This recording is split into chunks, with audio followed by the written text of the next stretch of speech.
প্রত্যেকটা জিনিসের দাম বেড়ে গেছে, নিত্য প্রয়োজনীয়।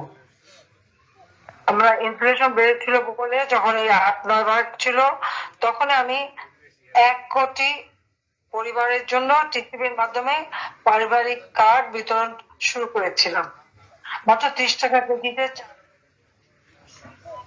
ডাল, তেল কিনতে পারবে, সেই ব্যবস্থাটা আমরা করে দিয়েছিলাম।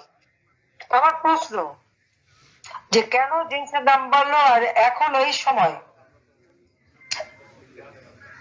এই অবৈধ ক্ষমতা দখলকারী ইউনূস সে তো নিজের ট্যাক্স ফাঁকি দিয়েছে। আপনারা জানেন যে লেবারদের অর্থ আত্মসাৎ করেছে। লেবারদের করা মামলায় লেবার কোর্ট থেকে সে সাজাপ্রাপ্ত আসামি, 6 মাসের সাজা, এবং লেবারদের কিছু টাকা শোধ দিতেও সে বাধ্য হয়েছে, আরো টাকা লেবারদের বাকি আছে। এটা তারই কোম্পানি।